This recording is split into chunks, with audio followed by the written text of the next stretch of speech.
Good morning. I'm Dave Kraszewski, the one-stop operator for the Southwest region, and I am here with... Ray Downey. I'm the job developer here in the Stamford office. Okay, and where are we standing right now? We're in the computer help center for our clients. We're open, but we're not currently seeing people because of the pandemic. But what we do in this area is allow our clients to come in and use the computers to help do searches, to get information, to do anything they need to help them in their placement opportunities. Okay, and so this location for the Stamford American Job Center is on the second floor. And so is it accessible for the disabled and the elderly, people who may have issues with mobility? Yeah, yes it is. I was a special education teacher, and I also did a project during an MBA course, and we talked about this at a new building that was being built. And what we are ADA compliant. Okay. The elevators bring you up to this floor. There is a ramp that'll get you from the parking lot up, so if someone needs a wheelchair or a slanted walkway because of any crutches or physical need, they can get up here. Okay. There's the bathrooms, there's the water sinks, the fountains. Everything is compliant within the building, and it's been taken care of for a number of years. Okay, so I know you're not currently open, but the goal is that someday you will again be open after we kind of resolve the issues with the pandemic. So if someone is coming into this office, where do they go? What do they do? How do they know where to begin? Well, when they start, they're going to register in downstairs. Now, during the pandemic, obviously, we're not, quote, open, and we don't know how long the governor's state of emergency decrees will be in place. They may be a month, 3 months, 6 months, a year, whatever. But during the procedures, the protocol will be they'll report in to the lady downstairs at the front desk. There'll be a temperature taken. They could clean their hands with an antiseptic or a cleanser. They can take the elevator or stairs to come up. And when they come up, they'll report here to our reception area, and they'll check in here. The person here will have them sign in, and when they sign in, they'll give a reason for their being. If they have an appointment, which I'm sure probably at the beginning we'll ask for appointments to stagger, to make sure that we're not overloaded, and that if we're still doing social distancing, that's being taken care of properly. But once they've checked in and they've got their appointment or they're set up to go, they'll be seen individually by our staff members here. Okay. And there are signs around telling people where they should be and where to go. Yes. Okay. So how do the services here, this is a satellite office of the main office in Bridgeport. So how do the services and programs here differ from what's done in Bridgeport? Well, we can't necessarily offer everything due to space limitations. But if something's recommended up in the Bridgeport headquarters or locations there, we could follow up down here, or we could refer them there. We do have classrooms that we can use here as an example for computer programs and instruction that can be done here. The Department of Labor workshops that are available, the programs that they're currently signed on for, as an example, if you're going to do CDL training, or if you're going to do a CNA, Certified Nursing Aides training, those will be done at different locations. Okay. They'll be doing those at programs that we have an agreement with. We'll compensate the training programs on a regular scheduled basis based upon the success rate of that individual student. Okay. I did forget to ask what technology is available here to help people who may have disabilities or different impairments. Well, you can look at the computers here, and there's one for visual aid. People who have any type of vision problems or difficulties, it might be legally blind or visually impaired, or so there's a need taken care of for that. And each of these desk areas would fit in a wheelchair. What workshops currently are being offered for, say, job seekers, and how has the pandemic changed that? Well, it is a new dynamic with what we're dealing with right now, how to be successful in this trying time. So what we've done, and we're the first ones within the state, I believe, to do it, we did the virtual job fairs, and that's now been accepted operations throughout the state for many organizations and for many companies. With a virtual job fair, we have one April 9th coming on, and you're able to register in advance. They'll set you up by industry, let you know which companies are going to be there. You can schedule it that portion of the time. Let's say it's a morning session from 9 or 10 till 11:30 or 12, and then from 1 o'clock to 3 o'clock or 1 o'clock to 4 o'clock. And you'll be placed in that time frame. And once you're placed in that time frame, you'll be given information from the host companies that are looking for positions to be filled. And with that information, they'll have already seen your resumes in advance. And when they've seen your resumes, they could pre-sort, like, who do I want to speak to? Who are my number 1, 2, 3, 4, 10 choices, whatever. That's one thing that we offer. The next thing we offer every Thursday from 2 o'clock to 3:30, we offer a Zoom meeting through our American Job Centers and Career Resources Incorporated. Mm-hmm. We do resumes, cover letters, and interview skills. So we invite people to come on, any of our current clients who are looking for work, or anyone else who finds out about it, who's able to get on, can go in there and get instructions, suggestions, ideas, and schedule an appointment to do one-on-one with their resume. If they currently have a resume, they could send it to us and we could work with them on it. If they don't have a resume currently, we could build one for them. But any of our clients who go through the program do get a resume check, and we have a resume put within their file.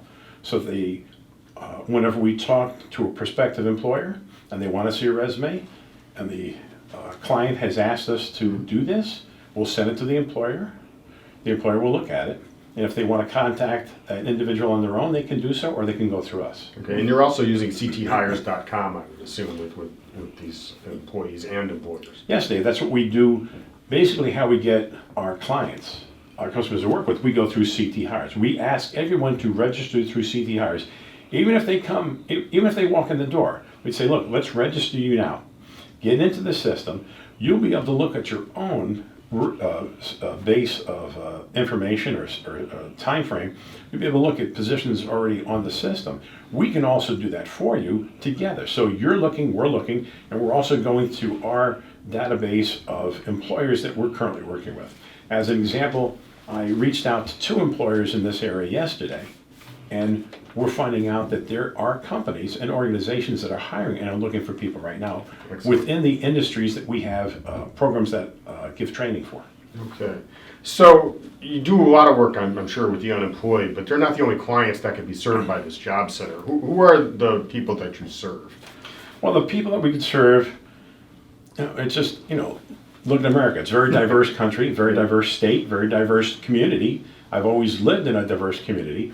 Anyone who needs help and assistance and opportunity, we'll take care of. There's no restrictions on age. There's no restrictions on skill levels. If they need that type of program, we have a bilingual staff that's available to work with them to assist. We also have the different training programs so that you can take someone, they may need a GED. Mm-hmm.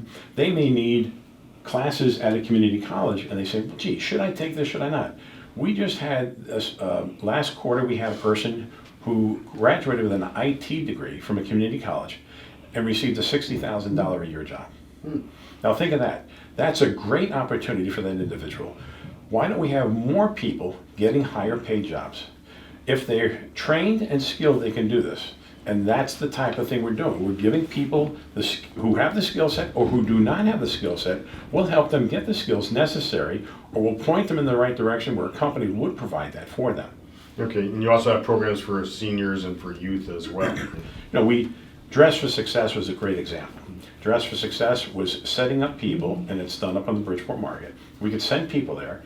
They'll be given an opportunity to be set up with an interview outfit, a business suit for men and women that they can go on an interview with and feel comfortable about making that presentation. And I think, Dave, you understand, anytime you dress up in that way, you're setting a position of confidence and ability for the employers. Yeah, no, that's great.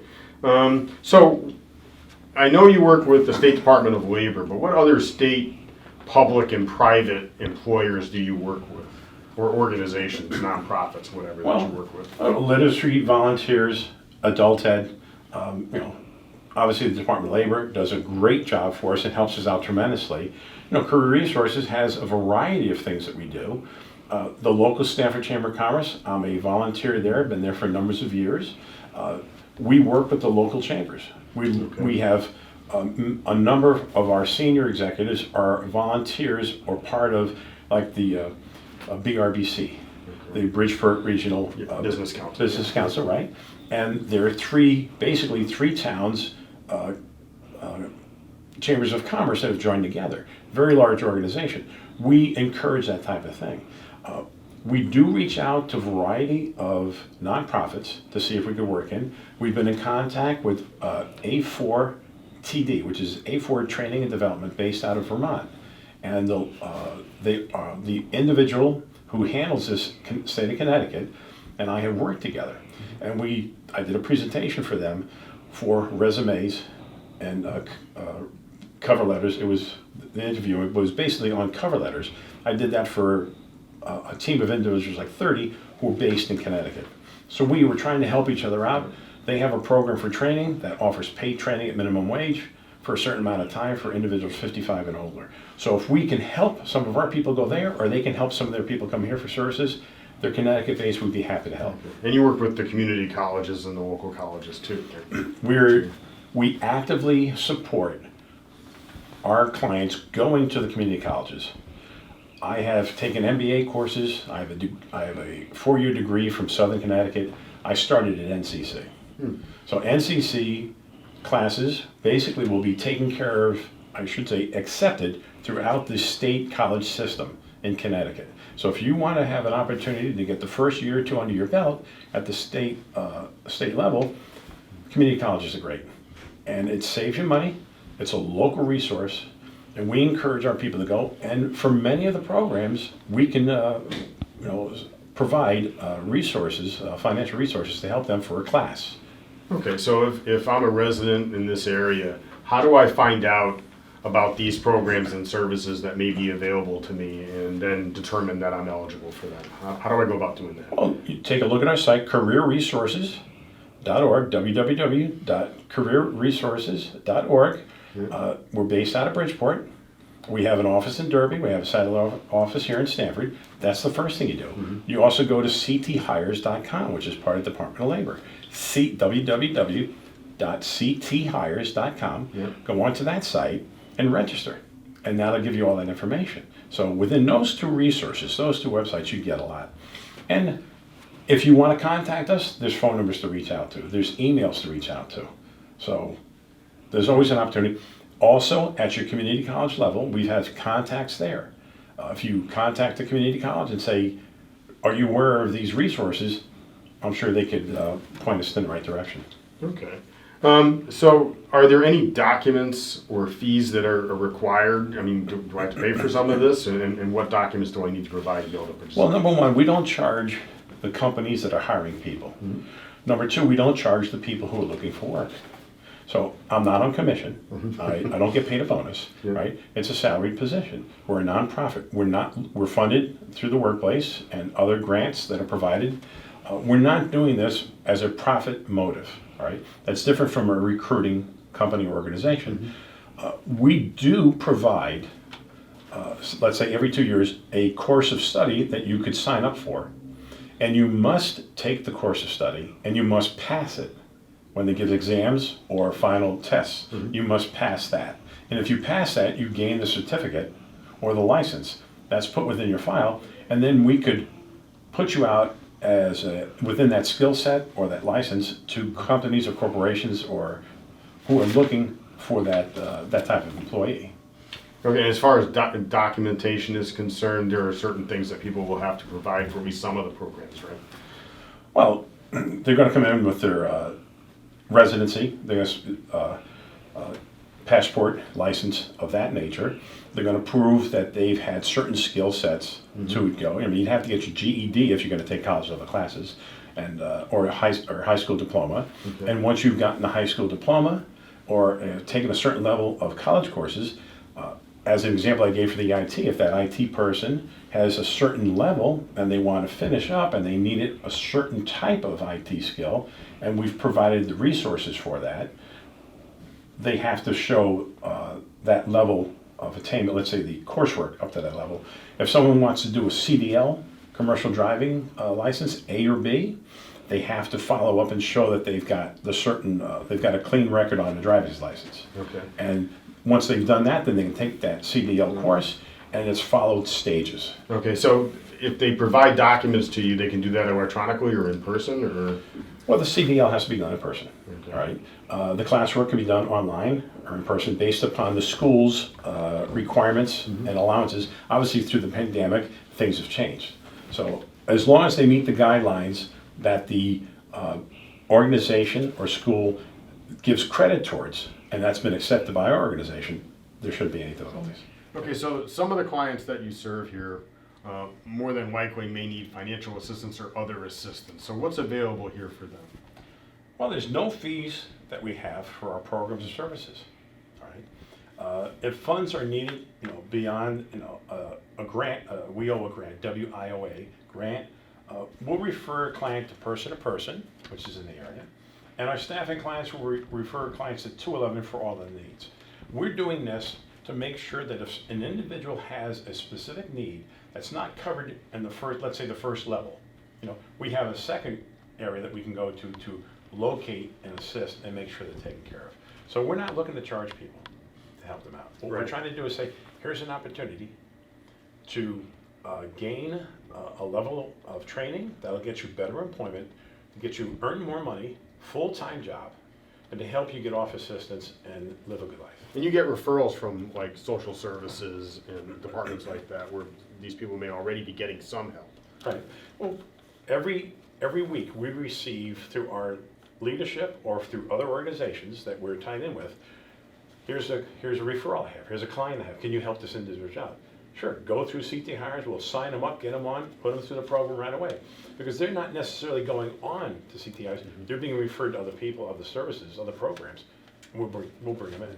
And if you have clients, we're standing in a computer lab, you have clients who may not be able to afford a computer or have Wi-Fi or may not even have a smartphone.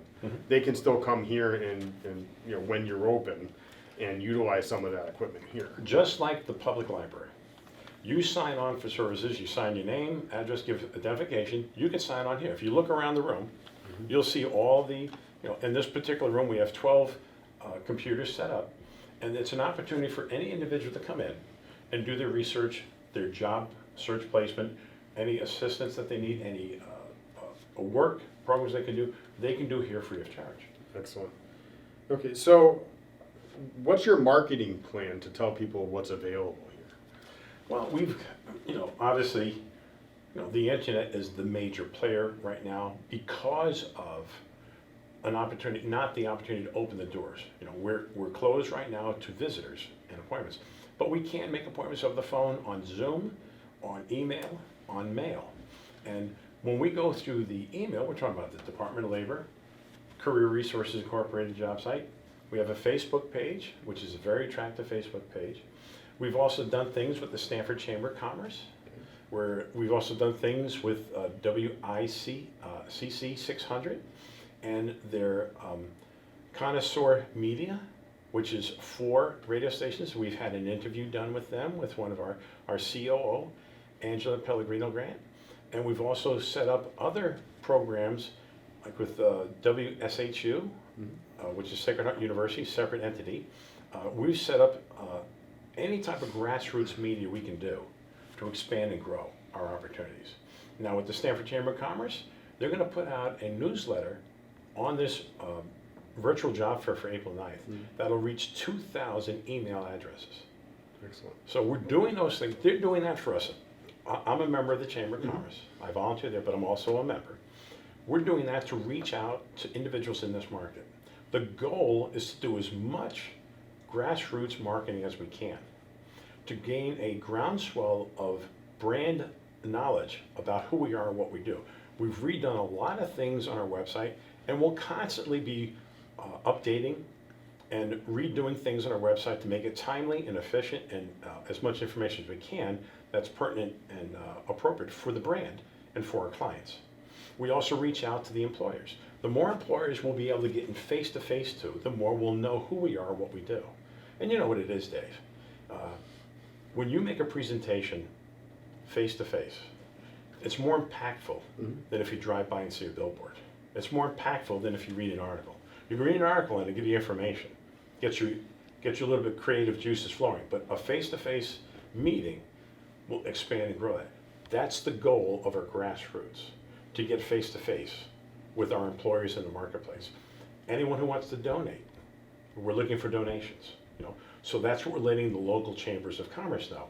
If any of your members can donate funds to us to help us with specific programs, we're more than willing to take those. Okay, and the benefit they get, again, is the possibility that if they have open positions to fill, they may be able to find those people through the career resources and this job center. I found out today that there's a film being shot here in Stamford, and they're looking for people with specific skills behind the film, you know, the grifts, the electrical people, those types of assists. And I met the fellow this morning, he said, we're looking for people to do that, because once this runs as a full movie, we'll need extra people. And he says there's already 3 film companies coming into Stamford to do things like that. Excellent. Okay. Thanks very much. Thanks, Dave, I appreciate your time.